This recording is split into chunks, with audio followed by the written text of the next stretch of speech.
Hello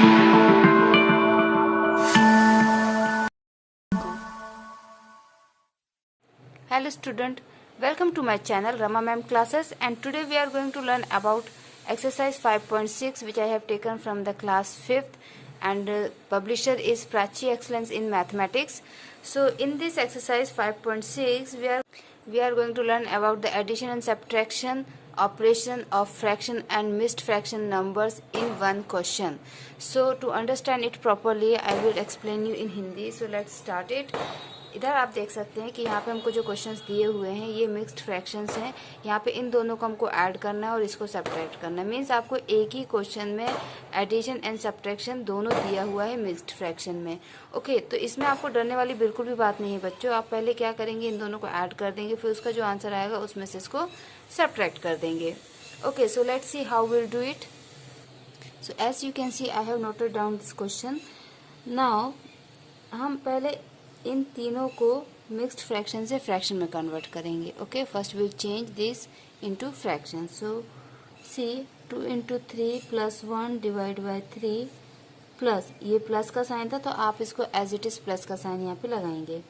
then 4 into 2 plus 1 upon 2 minus, ये minus का sign था तो इसको एज इट इज़ माइनस का साइन यहाँ पे आप लगाएंगे।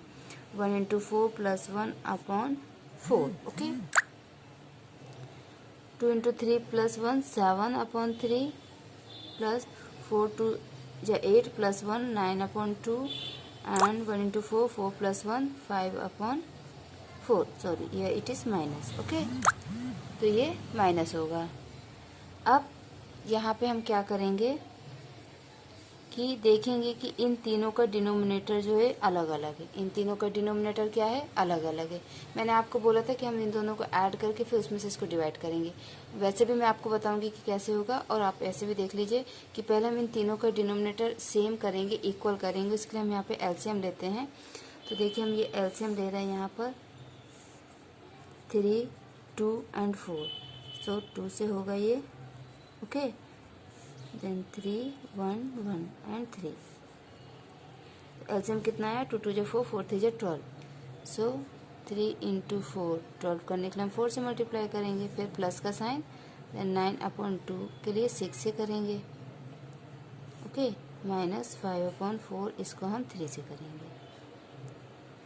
ओके, 7 4 जा 28 अपॉन 12 प्लस 9 6 जा 54 अपॉन 12 माइनस 5 3 जा 15 अपॉन 12। ओके, अब देखिए आप, क्योंकि डिनोमिनेटर सबका सेम हो गया इसलिए हम एक बार लिखेंगे। देन 28 प्लस 54 माइनस 15, इन दोनों को ऐड करके इसको माइनस कर देंगे।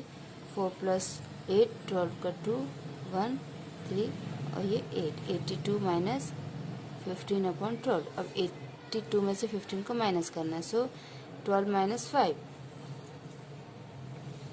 ओके, तो कितना होगा 7 एंड 7 माइनस 1 6 67 अपॉन 12। ये आपका आंसर है। ठीक है, अब हम उन दोनों को पहले ऐड करके फिर उसको माइनस करें, वो कैसे होगा उसको देखिए आप।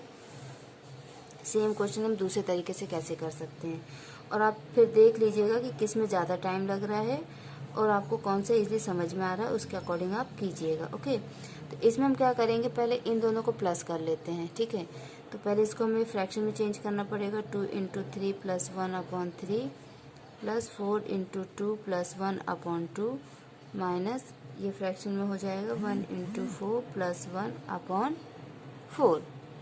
ओके, तो अब ये क्या होगा, 2 3 6 6 प्लस 1 7 अपॉन 3। तो ये हो गया 4 into 2 plus 1 upon 2 1 into 4 plus 1 upon 4। सो 7 upon 3 plus 9 upon 2 minus 5 upon 4। अब हम इन दोनों को पहले प्लस कर लेते हैं। तो इसके लिए हम क्या करेंगे, इन दोनों के बीच में एलसीएम लेंगे। एलसीएम आएगा 6, तो ये हो जाएगा 7 upon 3 into 2 into 2 plus 9 upon 2 into 3 into 3, और इसको हम एज इट इज़ छोड़ देते हैं। ठीक है, अब क्या होगा, ये 7 2 जा 14 प्लस 14 अपॉन 6 प्लस 7 3 जा 27 अपॉन 6 माइनस 5 अपॉन 4। सो 4 प्लस 7 11 का 1 और ये 1 3 41 अपॉन 6 माइनस 50 माइनस 5/4। अब यहाँ पे देखिए कि हमने पहले इन दोनों को प्लस कर लिया और इसका आंसर लिख लिया, और अब इसमें से हम इसको माइनस करेंगे। तो अब यहाँ पे आपको फिर से एलसीएम लेना पड़ेगा। ओके, तो आप देखिए इसका एलसीएम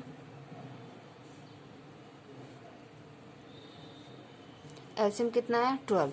ठीक है, तो अल्टीमेटली आप इसको क्या करेंगे, 41/6 into 2 into 2 minus 5/4 into 3 into 3। Okay, so ये कितना होगा, 82/12 माइनस 15/12। ये आपका वही आ गया है, देखिए सेम वही आ गया है। ठीक है, और इसके बाद ऑब्वियसली यही होगा, 82 माइनस 15 होल अपॉन 12, और आप उसमें से उसको माइनस करेंगे तो यही आएगा।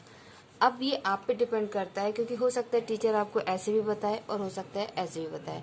अब आप इस तरीके से भी कीजिए, इस तरीके से भी कीजिए, और देखिए कि आपको कौन सा ज़्यादा इजी लग रहा है, कौन सा ज़्यादा आपके लिए शॉर्ट है, और आपको कौन सा अच्छे समझ में आया है। आई थिंक अब ये सारे ही क्वेश्चंस आपके सेम क्वेश्चन नंबर 1 जैसे हैं, तो बाकी के क्वेश्चंस मैं आपके लिए होमवर्क देती हूँ। फिर भी अगर आपको कोई डाउट होता है तो आप मुझे कमेंट सेक्शन में कमेंट करके बताइएगा, तो हम बाकी के क्वेश्चंस भी सॉल्व करेंगे। तब तक आप लोग पढ़ते रहिए बच्चों। Thank you so much, bye bye.